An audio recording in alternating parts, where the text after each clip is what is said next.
결론을 아는 사람은 소망을 가지고 인내할 수밖에 없겠죠. 데살로니가전서 1장 3절을 보겠습니다.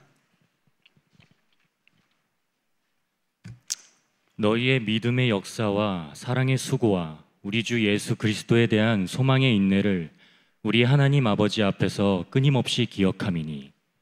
아멘.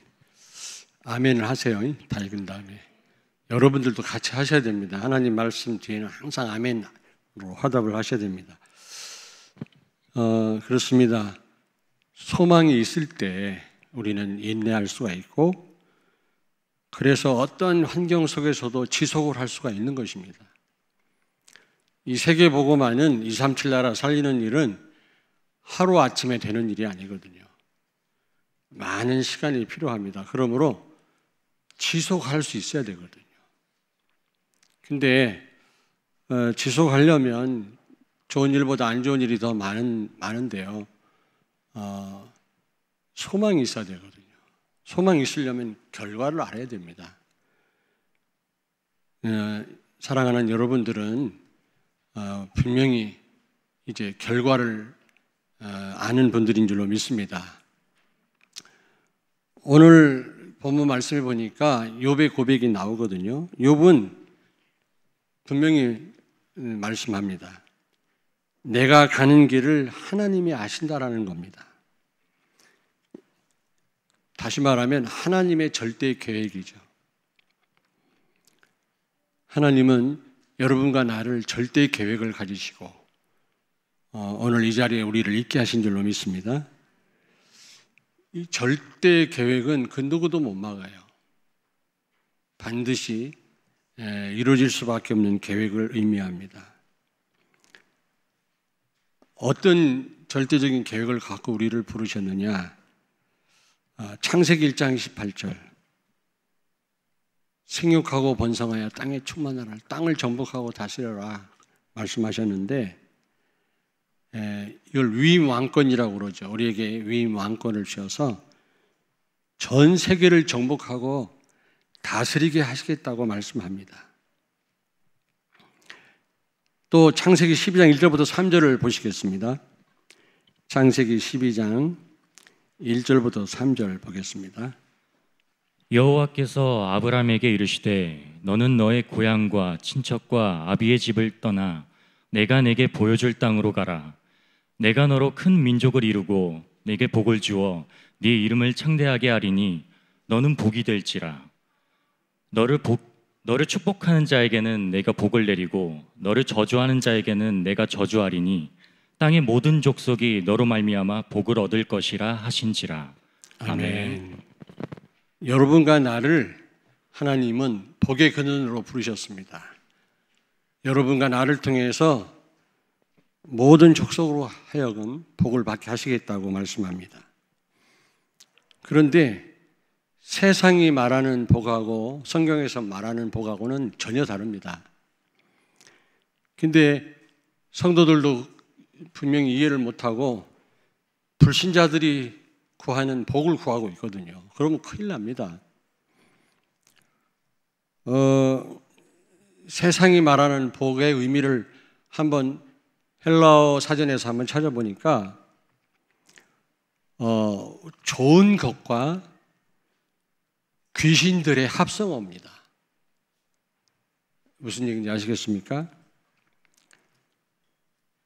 귀신들이 좋은 것을 가져다 주는 것을 복이라고 말합니다. 그런데 실은 그렇지 않잖아요. 오히려 이 귀신들 사단은 하나님을 모르게 하고 또 믿음을 빼앗아가고 예배를 방해하고 결국 탐욕과 멸망의 길로 우리를 빠지게 합니다. 그게 사단이 하는 일입니다. 다시 말하면 불신자들은 그 복을 구하고 있다니까요. 그러니까 잘 돼도 안 돼도 결국 망하는 것입니다. 그래서 에베소서 2장에 보니까 본질상 진노의 자식이다 그랬어요. 본질이 진노받을 신분이라는 거죠. 근데 이걸 교회가 구하고 있으면 안 되잖아요, 여러분요. 여러분, 성경에서 말하는 복은 예수 안에 있는 영생과 임마누엘의 축복입니다. 하나님이 우리와 함께 하시는 겁니다. 이것이야말로 진정한 축복 아니겠습니까? 아멘. 하나님은 이 성경이 말하는 이 축복을 전 세계에 증거하는 증인들로 우리를 세우시겠다고 절대적인 계획을 가지시고 부르신 줄로 믿습니다. 마태복음 5장 14절 16절을 찾습니다. 마태복음 5장 14절에서 16절. 너희는 세상의 빛이라. 산 위에 있는 동네가 숨겨지지 못할 것이요 사람이 등불을 켜서 말 아래에 두지 아니하고 등경 위에 두나니 이러므로 집안 모든 사람에게 바치느니라. 이같이 너희 빛이 사람 앞에 비치게 하여 그대로 너희 착한 행실을 보고 하늘에 계신 너희 아버지께 영광을 돌리게 하라. 아멘. 아멘.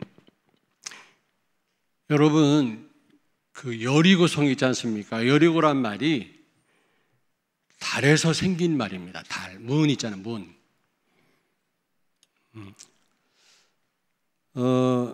이 헬라어에서 말이죠, 달이 동사가 되면 달빛이 비치다 그런 뜻인데 미치다 그런 뜻이에요. 미치다, 발광한다, 지랄 발광한다 그런 말이에요. 달빛이 비친다란 말이 그런 의미더라니까. 그래서 뭐 간질병, 자다가 일어나갖고 막 돌아다니는 몽유병이 있죠. 예전에 한 분이 예수 영접했는데 알고 보니까 눈만 깨보면 계룡산에 가 있더라는 거예요. 몸에 상처 투성이고요. 분명히 집에서 잠들었는데 눈 떠보면 계룡산 산속에 자기가 가 있더라는 거예요. 그걸 몽유병이라고 합니다.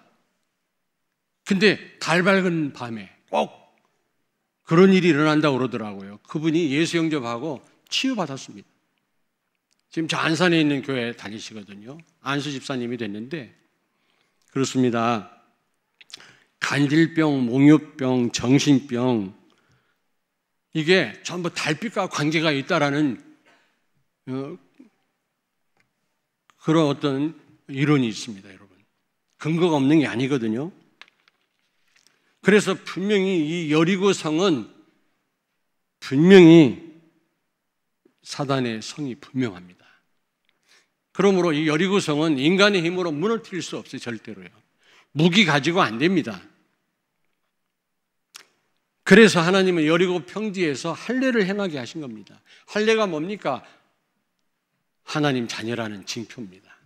하나님 자녀라는 확신을 가져야 돼요. 그럴 때 흑암 세력은 무너진다니까. 왜냐? 인간의 힘으로 무너질 수 없는 성읍이 여리고입니다. 여리고란 말이 달에서 나온 말이라니까.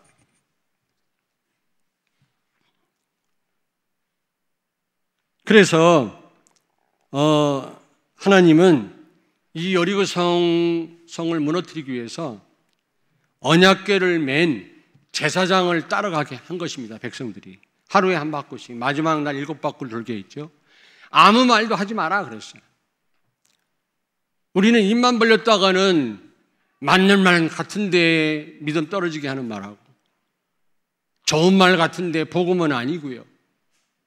그렇지 않습니까? 교회를 은근히 생각하는 척 하면서 불신앙에 빠지게 하고 그런 말 하지 않습니까? 그러므로 아무 말도 하지 마라 그랬어요, 하나님. 언약궤를 맨 제사장 뒤를 따라가라 그랬어요.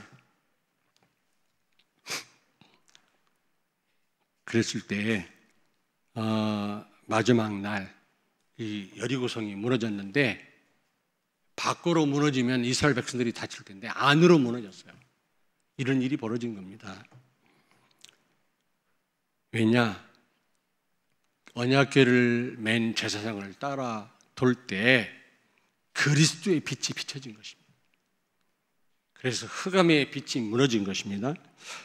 여러분이 강단 말씀을 믿음으로 정말 받는다면, 하나님의 음성으로 데살로니가 교회 교인들처럼 받는다면 그리스도의 빛이 비춰져서 흑암이 광명으로 바뀌어지고 죽음이 생명으로 바뀌어지고 절망이 소망으로 바뀌어지고 저주가 축복으로 바뀌어질 줄로 믿습니다. 흑암의 도성이 무너졌습니다, 여러분. 난공불락의 성처럼 보이고 요새처럼 보이는 간질병과 정신병과 음란과 더러움으로 가득 찬 이 여리고성이 무너지게 됐다니까. 왜냐? 이스라엘 백성들은 언약궤를 따라 돌기만 했지만 눈에 안 보이는 그리스도의 빛이 사단의 세력을 무너뜨리는 것입니다. 여러분이 강단 말씀 붙들고 예배하는 이 시간 그리스도의 빛이 비춰질 줄로 믿습니다. 근데 문제는 너희는 세상의 빛이라 그랬거든요. 빛이 되라가 아닙니다. 처음부터 빛으로 불렀어요. 근데 나는 세상의 빛, 이 세상이란 말이 디 월드인 줄 알았어요. 아니더라고요. 사람들이 사는 그 곳을 나는 의미하는 줄 알았더니 그게 아니에요. 코스모스예요. 우주예요, 우주. 깜짝 놀랐어요. 여러분들이 그리스도를 누리고 증거하는 것은 우주 전체에 그리스도의 빛으로 영향을 주는 시간인 줄로 믿습니다. 단순히 사람이 사는 동네에만 영향을 주는 게 아니더라고요. 그리스도의 빛은 전 우주에 영향을 주는 것입니다. 코스모스로 되어 있더라니까, 이 세상이. 헬라어 성경에 보니까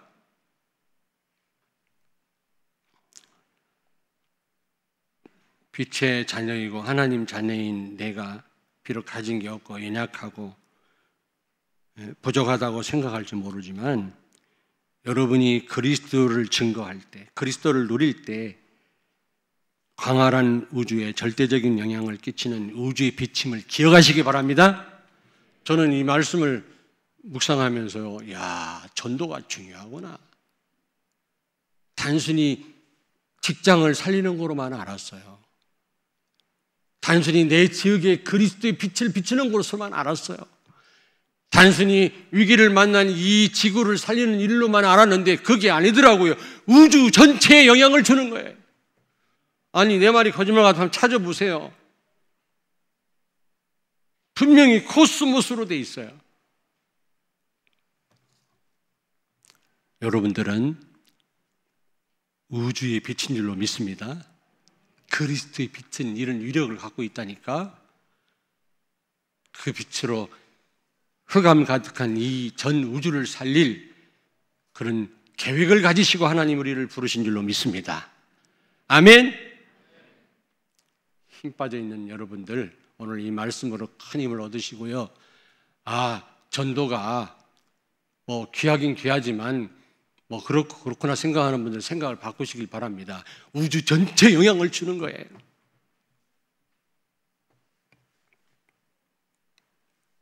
사도행전 1장 8절을 보겠습니다. 사도행전 1장 8절.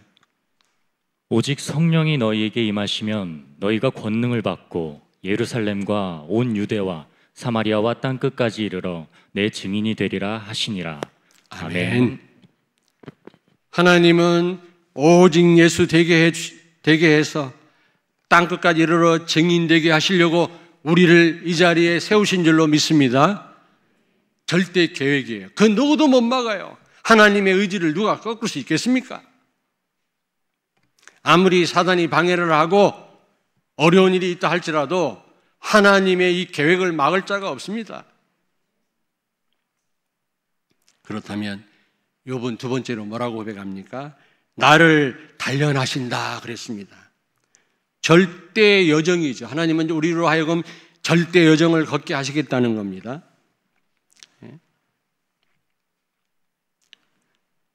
그래서 이스라엘 백성들로 하여금 광야를 걷게 하셨잖아요. 절대 여정입니다. 좋은 일보다도 안 좋은 일이 더 많고 방해하는 세력이 많이 있었지만 하나님이 계획하신 이 절대 여정을 막을 자가 없습니다. 하나님은 이 여정을 통해서 반드시 우리를 바꾸시기를 원하십니다. 어떻게 바꾸시길 원하실까요? 첫째로 틀린 거. 뭐 틀린 게 많지만은 종교 생활, 이거 바꾸길 원하십니다.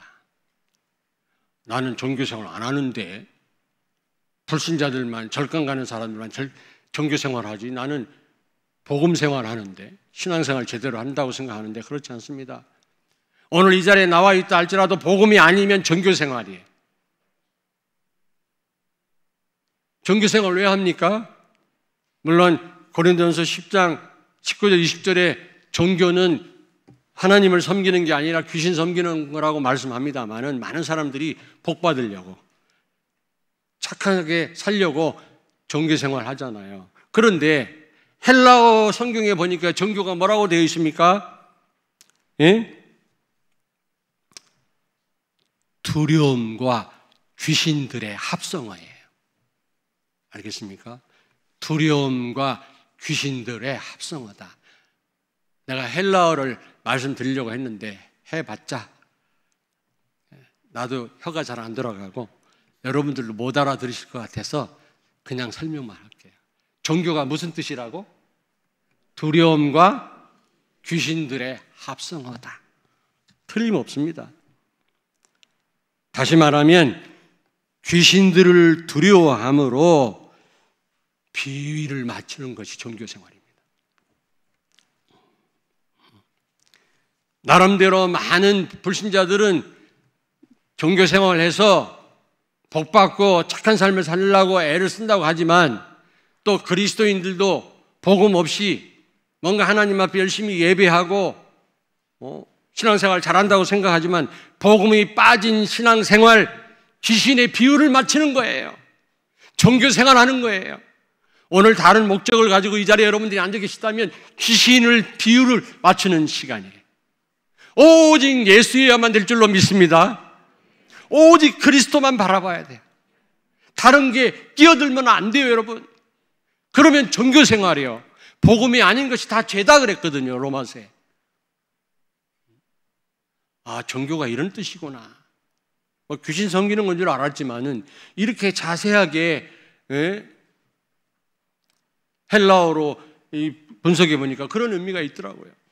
귀신의 비유를 맞추기 위해서 불신자들은 지금 열심히 종교생활을 하고 있는 겁니다. 이걸 바꾸라는 겁니다. 오직 예수. 오직 예수. 우리는 삶을 살 때도 물론이거니와 하나님 앞에 예배할 때 오직 예수여야만 될 줄로 믿습니다. 그렇게 정성을 들였지만 가인이 오직 예수 아니니까 실컷 제사 드려놓고 자기 동생 아벨을 돌로 쳐 죽이잖아요. 왜냐? 열심히 귀신의 비유를 맞추었으니까 그런 결과가 올 수밖에 없는 겁니다. 오늘날 왜 교회가 문 닫고 오늘날 여러분 교회가 철거되고 그리스도인들이 비난을 받고 있습니까? 그렇게 교회가 많고 예배를 많이 드리는데 복음 없이 예배하니까 이게 종교생활이란 말이에요. 이걸 바꾸라. 진정한 신앙생활, 복음생활을 바꾸라. 여러분, 이 여정을 통해서 광야 같은 우리의 이 삶 속에서 하나님은 좋은 일보다 안 좋은 일을 더 많이 우리에게 허락하시는데, 그럴 때마다 우리는 문제에 빠지지 말고 갈등하지 말고 빨리 종교생활을 바꾸시기를 바랍니다.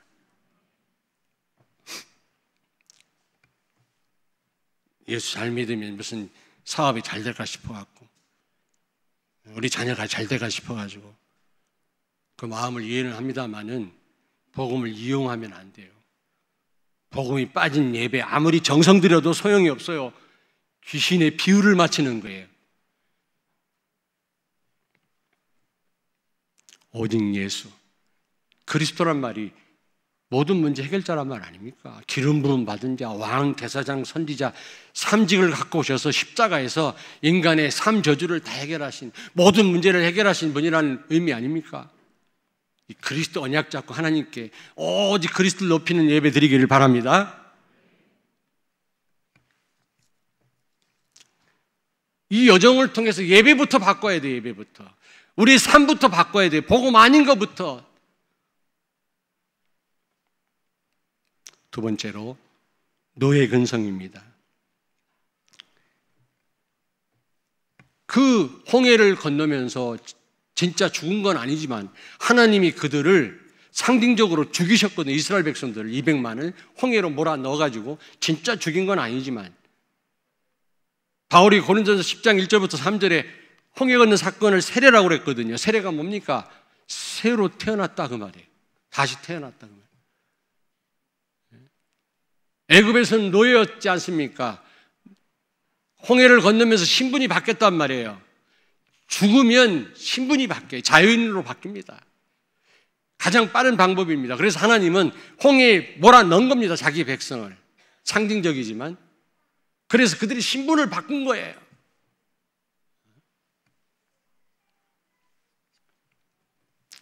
그럼에도 불구하고 그들은요, 계속 애굽의 근성을 가지고 불신앙하고 의심하고 염려하고 그랬어요. 안 그렇습니까?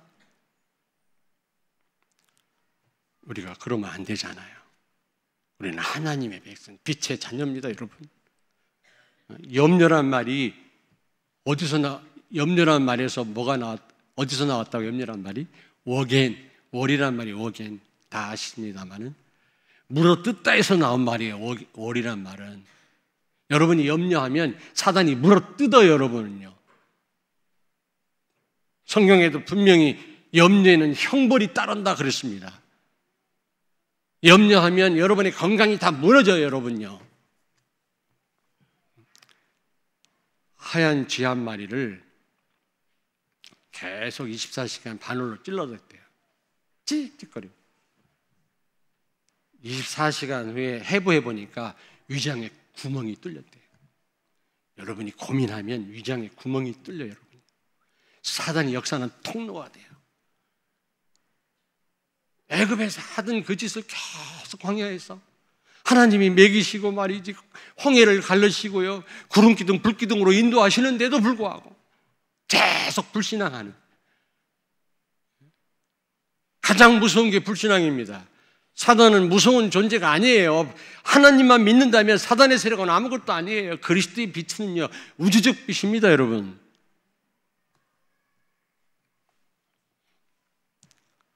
이걸 바꾸라는 겁니다. 이제는 새로운 피조물이라는 것. 그리고 세 번째로 광야 근성입니다. 광야를 가면서, 이 여정을 가면서 끊임없이 원망하고 갈등하고 불평하지 않았습니까? 모세를 원망하고 하나님을 원망하고 무슨 일만 있으면. 모세가 산에 가서 십계명을 받아갖고 내려오니까 십계명을 하나님이 왜 주셨을까요?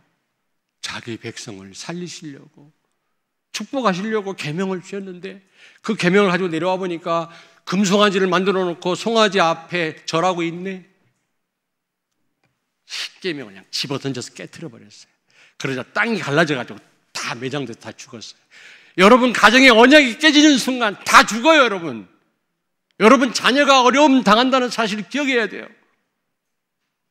하나님 말씀을 놓치면 어떤 일이 벌어지는지 아십니까, 여러분?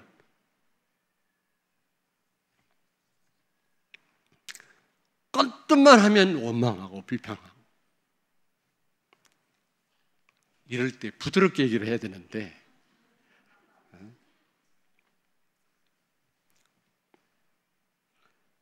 자, 마지막으로 창세기 3장, 6장, 11장입니다.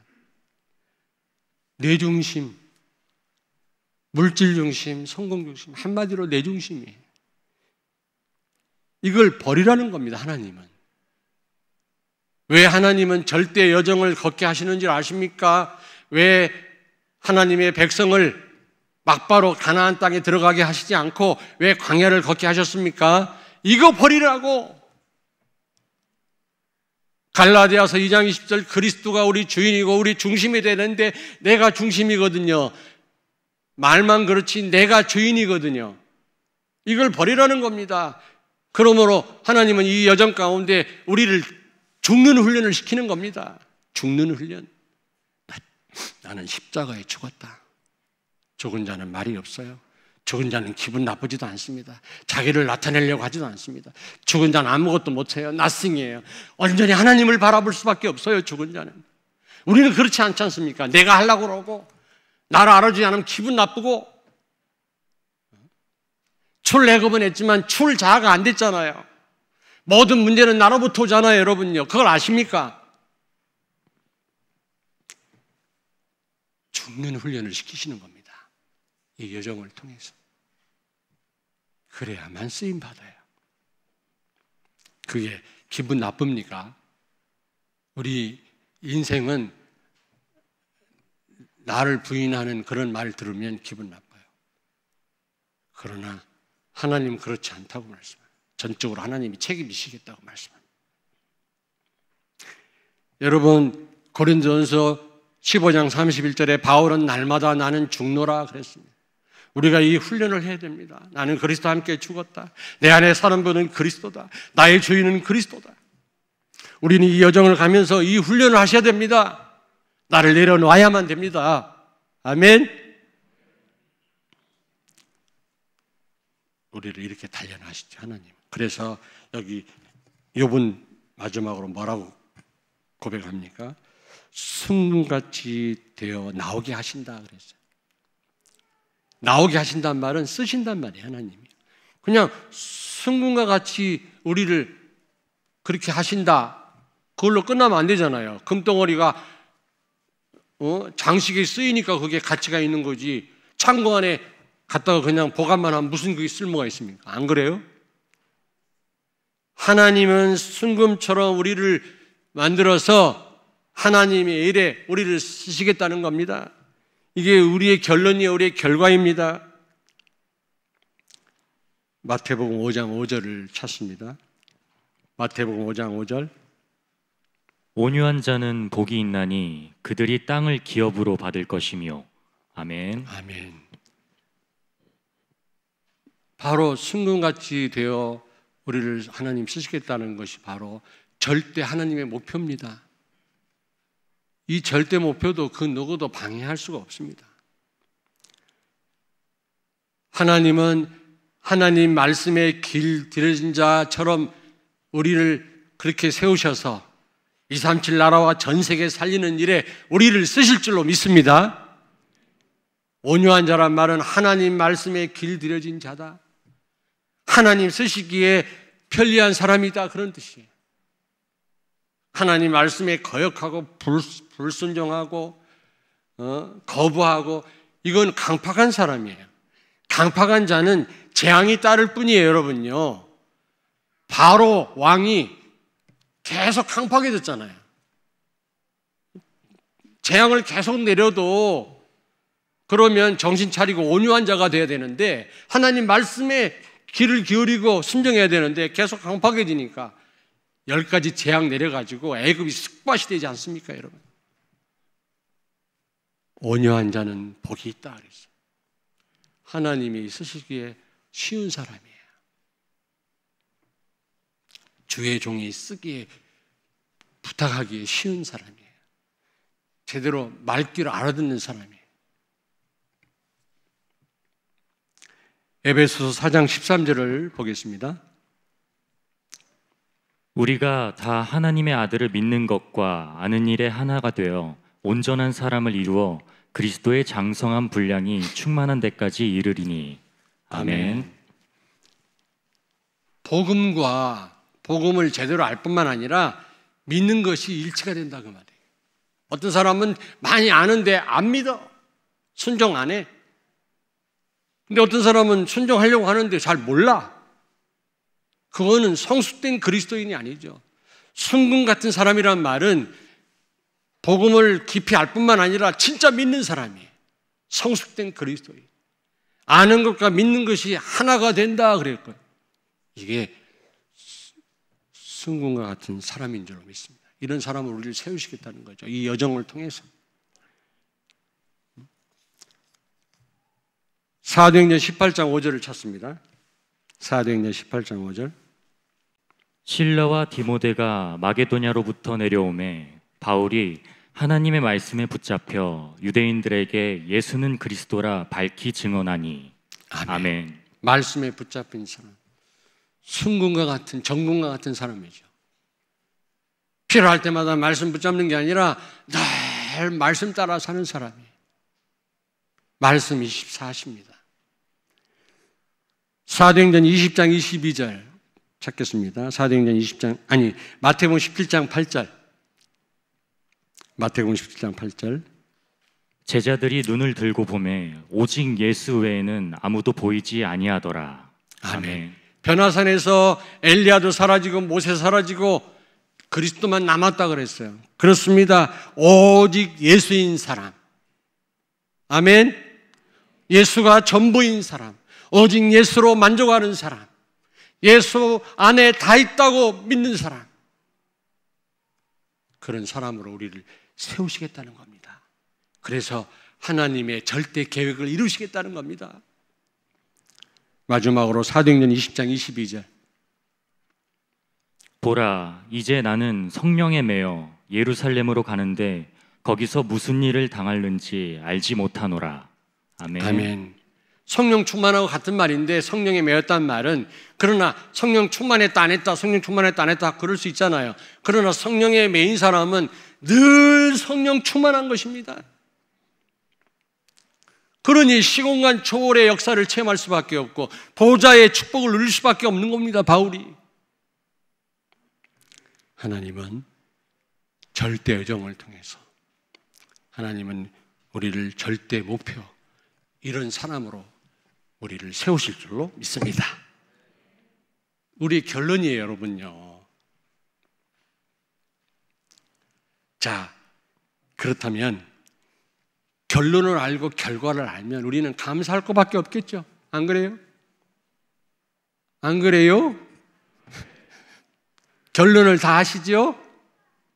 시작도 알고 과정도 알고 결론을 안다면 우리가 할 거는 감사밖에 없어요.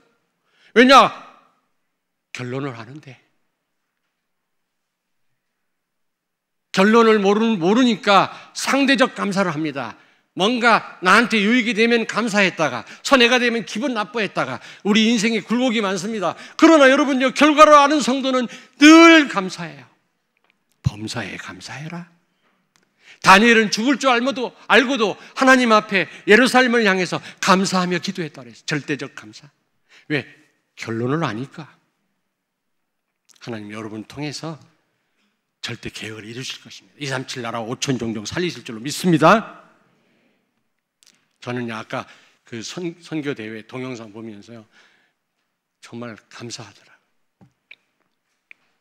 다시 한번 하나님의 절대 계획을 확인하는 시간이었어요. 그래서 여러분이 할 일은요, 감사하고 또 하나는 오직 말씀 따라가는 것밖에 없습니다. 복음의 말씀, 제사장이 맨 언약궤를 따라 돌았을 뿐인데 그리스도의 빛이 흑암의 성읍 여리고를 무너뜨려 버렸어요. 전 우주에 영향을 준 것입니다. 여러분이 말씀만 따라가면 여러분을 통해서 그리스도의 빛이, 우주적 빛이 비춰질 줄로 믿습니다. 우리가 할 일은 말씀의 흐름 속에 있는 것입니다. 강단 말씀 제대로 붙잡는 것입니다. 본부해 주시는 말씀 제대로 붙잡는 것입니다. 기도하겠습니다. 살아계신 하나님, 오늘 또 예배와 말씀을 통해서 우리의 결과를 다시 한번 확실히 알게 하신 것을 진심으로 감사를 드립니다. 어떠한 가운데서도 감사하는 삶을 살게 하시고 오직 예배와 말씀에 올인하게 하시며 그래서 하나님이 원하시는 그런 승궁과 같은 사람들이 되어서 전 세계와 237 나라 살리는 주역들이 다 되게 해 주옵소서. 그런 우리 교회 되게 해 주옵소서. 예수님 거룩하신 이름으로 기도하옵나이다. 아멘.